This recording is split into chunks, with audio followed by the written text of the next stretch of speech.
eu sou a professora Adriana e vou lecionar redação para o 7º ano do Colégio Emaús. Lembrem-se sempre de seguir todas as orientações.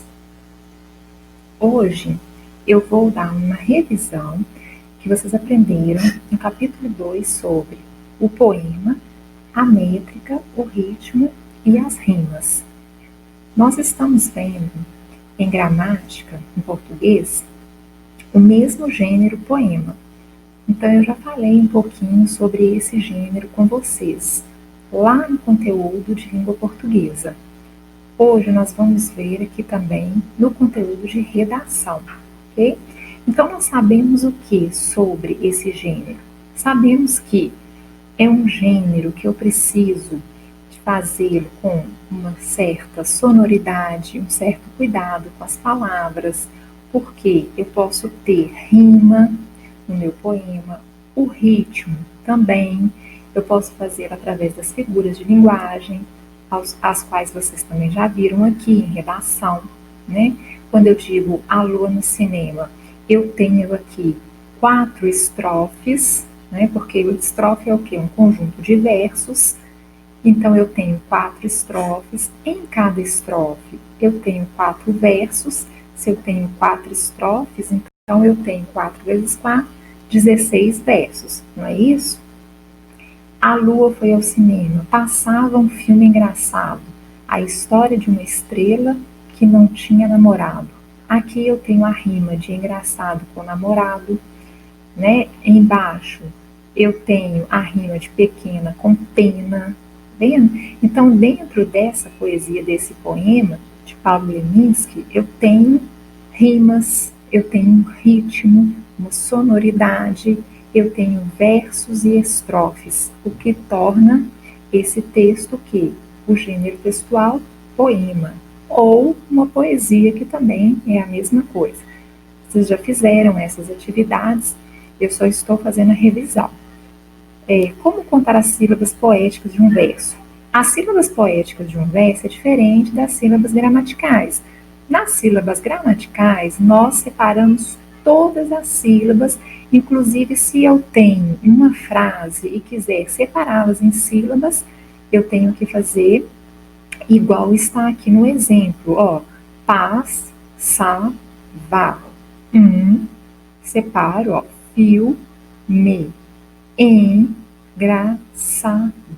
Então, neste caso, eu tenho 10 sílabas gramaticais. Se eu for fazê-lo com sílabas poéticas, muda, é diferente. Por quê? E o que muda? Muda porque a sílaba poética não é uma sílaba gramatical. A gramática se difere da literatura, ok? E a poesia, quando nós a estudamos dessa forma, de uma maneira mais intensa, de uma maneira mais significativa, nós aprendemos o quê?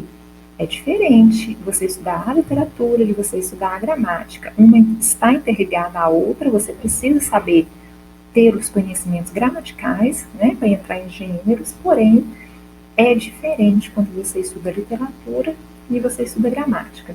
Na redação, nós vamos estudar muitos gêneros textuais, e os gêneros textuais, a maioria, entram o quê? Na literatura. Okay? Então, nós vamos aprofundar esses gêneros. Então, uma sílaba poética é diferente de uma sílaba gramatical.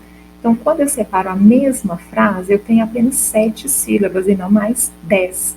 Como passava tá vendo aqui na 3? Eu não separo o vá de como é feito lá na gramática.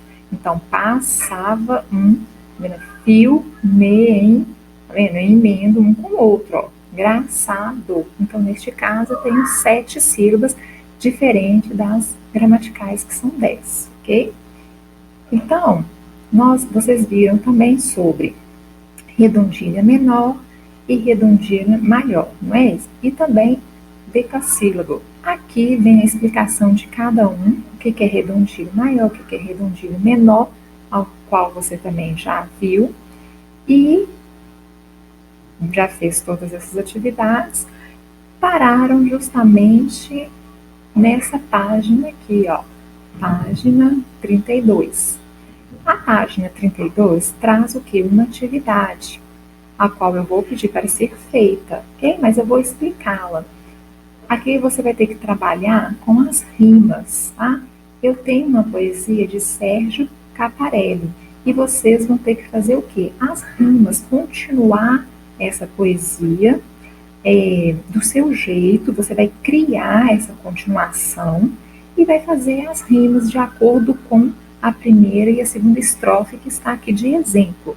Olha, minha cama, um hipopótamo na banheira, molha sempre a casa inteira. Então, o que está rimando aqui? Banheira com inteira, ok? Vocês vão fazer a mesma coisa, a água cai e se espalha, aí você vai ter que rimar aqui embaixo com uma palavra com espalha, que tem a rima, que tem o final com alha, igual aqui, ó, eira, eira, ok?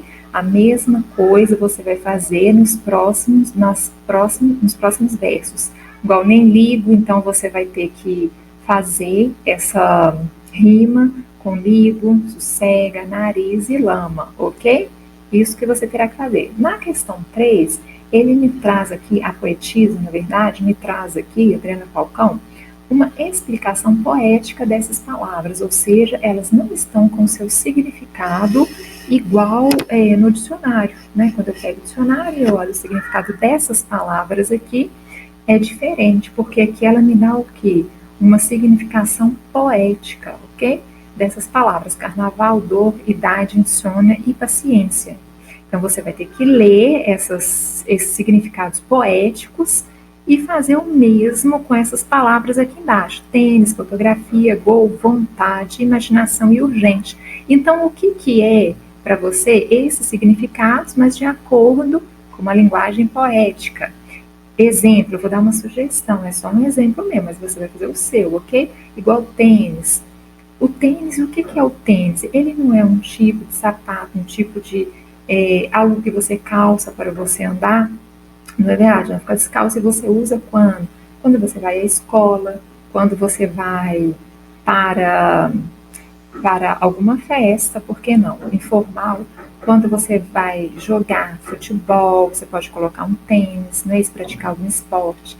Mas, numa linguagem poética, eu poderia dizer algo que anda, ok? Algo que anda por aí. Porque eu estou dizendo que é algo que anda, e é lógico que eu preciso do pé para o tênis fazer, para ele andar. Porém, poeticamente, eu posso inventar isso, não posso? Eu vou falar que o tênis é algo que anda delicadamente por algum lugar, entende? Então, é mais ou menos isso que você vai fazer. A mesma coisa em fotografia. O que é a fotografia? A fotografia, poeticamente dizendo, é o meu outro ser, da mesma forma que eu estava há um tempo atrás, algo assim. Você vai inventar da mesma forma que ela fez poeticamente, tá? Tem uns exemplos aqui para vocês fazerem com essas palavras, ok?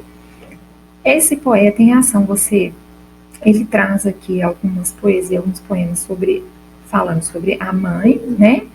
E aqui sobre a florista, ao qual vocês vão ter que fazer algumas poesias. Lá ele até fala que você pode fazer uma ou duas ou três. Aqui, ó, este poema, ele diz que você pode fazer até 3 poemas para se inspirar, mas pode ser também 2. Então, você vai fazer a quantidade que você achar que consegue, ok? Tanto 2 quanto 3, ok? E aqui eu também tenho o planejamento do texto, como você vai fazê-lo, tá? A número 3, e tem esse planejamento e a revisão e reescrita. Revisão é o quê?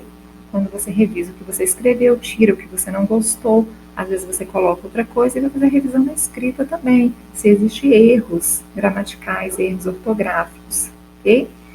E hoje nós vamos iniciar então com um poema chamado Poema de Cordel, o Cordel. Pelo desenho na capa aí dessa parte do capítulo 3, podemos trazer algumas inferências, mesmo sem saber o que é. Vamos supor, você não sabe o que é cordel, o que é uma poesia de cordel, mas se eu te dou esse desenho aqui, se eu coloco essa figura, podemos fazer algumas inferências, não podemos? Mesmo sem saber o significado de cordel, porque o que eu tenho aqui nesse desenho que me traz alguma algo que depois eu vou, pelo menos, entender um pouco o que é, antes de ler aqui o significado de cordel. Então, quando eu olho para essa figura aqui, para essa imagem, o que, que eu vejo? O que, que essa imagem traz? Essa imagem vai trazer para mim, eu tenho aqui um barbante, não é isso? E eu tenho alguns, parece livros, não é isso? Pequenos livros, e eles estão pregados aqui no barbante, com os pregadores, não é isso? E eu tenho vários livros, um ao lado do outro, e parece que são livros bem finos, porque, pelo que nós percebemos aqui, não é nada muito grande, não é nada muito extenso, são pequenos, trazem o que na capa? Desenhos, tá vendo? Cada um traz o desenho, provavelmente de acordo com o título, né? Então ele traz aqui desenhos, então nós sabemos, sem, por exemplo, não sei o que é cordel, mas só com a imagem, o que, que eu posso inferir? O que, que seria cordel? Bom, eu tenho textos, livros finos, que são pregados em barbantes com pregadores. Isso eu já sei, né? Porque antes mesmo de olhar, eu já posso fazer essa inferência olhando apenas pelo desenho. É muito importante, turma, quando vocês estiverem fazendo uma interpretação de texto e você tem uma imagem, às vezes aquela imagem já traz muitas respostas de algumas perguntas, não precisa ficar focado somente no texto. Às vezes o que eu tenho ali ao lado já me traz uma resposta. Tá? Às vezes eu não acho no texto, mas a imagem já me traz essa resposta. Então, o que é cordel? Literatura de cordel.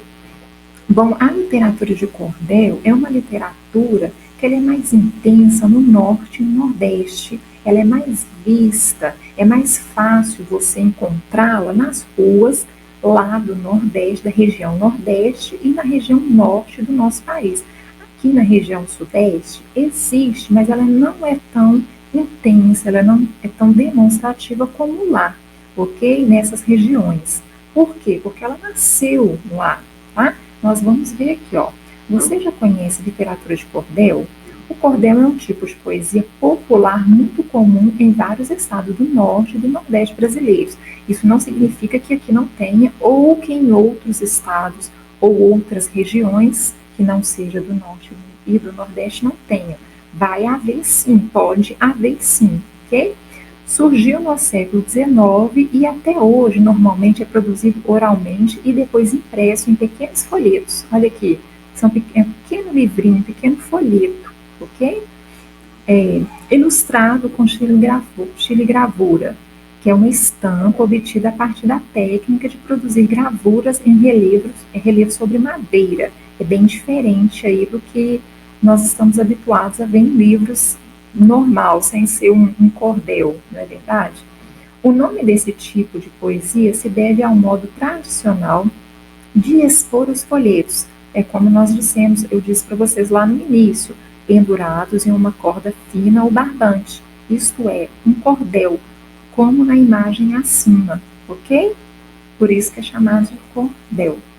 Os temas do cordel são variados e ele pode narrar as aventuras da cavalaria medieval, histórias de amor, histórias de heróis, contos maravilhosos e figuras históricas ou lendárias como Lampião e Maria Bonita.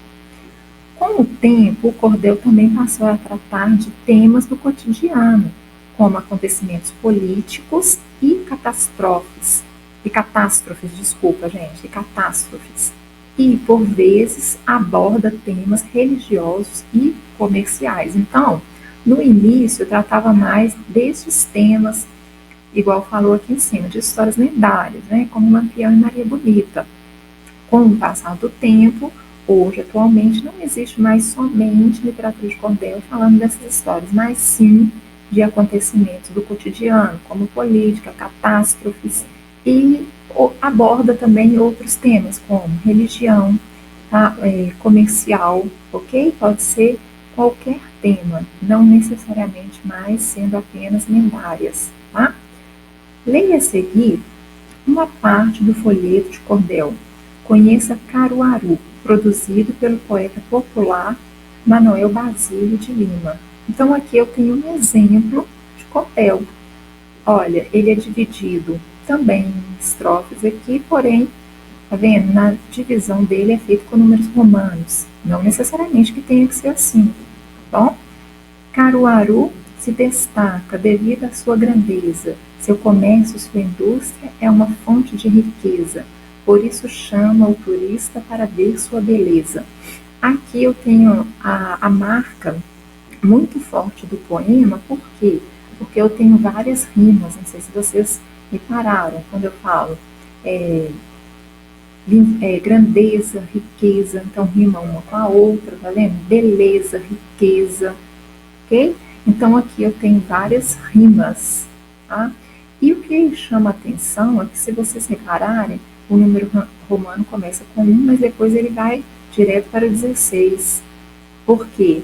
Porque, olha aqui, o que eu tenho aqui? Reticências. E eu tenho essa, essa chave aqui me mostrando, esse colchete me mostrando que ele pulou o número romano 2, 3, 4, 5 e foi direto 16, depois 17, 18, pulou 19 e foi para o 20. Quando eu faço isso, ele quis apenas demonstrar um exemplo, então quando eu faço isso, eu uso isso aqui, a reticências. Por quê? Porque isso aqui está me dizendo que existe algo antes disso aqui, porque é continuidade do que terminou aqui.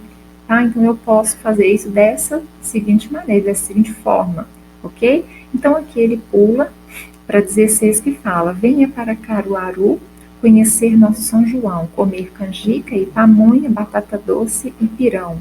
Outra rima. Dançar a noite todinha e pegar o sol com a mão. Cheio de rimas, né? Aí eu tenho 17, aquele não pulou. Durante o círculo junino há um grande movimento, comidas regionais se come todo momento. Quer ver bonito é a altura da fogueira do convento. Mais rimas. Na 18, se você não veio ainda, a capital do forró, não precisa ficar triste, se por aqui chegar só. Na hora que entrar na dança, encontrar logo um xodó. E o último, venha para Caruaru sentir um prazer profundo, dançar a cada minuto, não parar nenhum segundo, para depois levar saudades da maior São João do mundo. Então, aqui ele deu para nós um exemplo de um texto de cordel, de uma poesia de cordel, ok? Como eu disse, não escreveu todo, porque talvez seria muito longo, olha, começa da 1 e vai até a 20, então não colocou tudo, mas dá para perceber como é feito através desse exemplo, ok? As atividades eu vou deixar para vocês fazerem a respeito. Se houver alguma dúvida, vocês podem voltar no texto e no exemplo, ok? Bom, eu vou deixar as atividades das páginas 32, 33, 34, 35, 37, 38, 39, 40, 41 e 42. Daquelas atividades que ficaram faltando do outro capítulo, que eu fiz uma breve revisão, e as outras páginas são sobre o gênero cordel, né, que nós lemos e eu falei a respeito também, ok? Eu termino a aula por aqui e lembrem-se, juntos no caminho certo.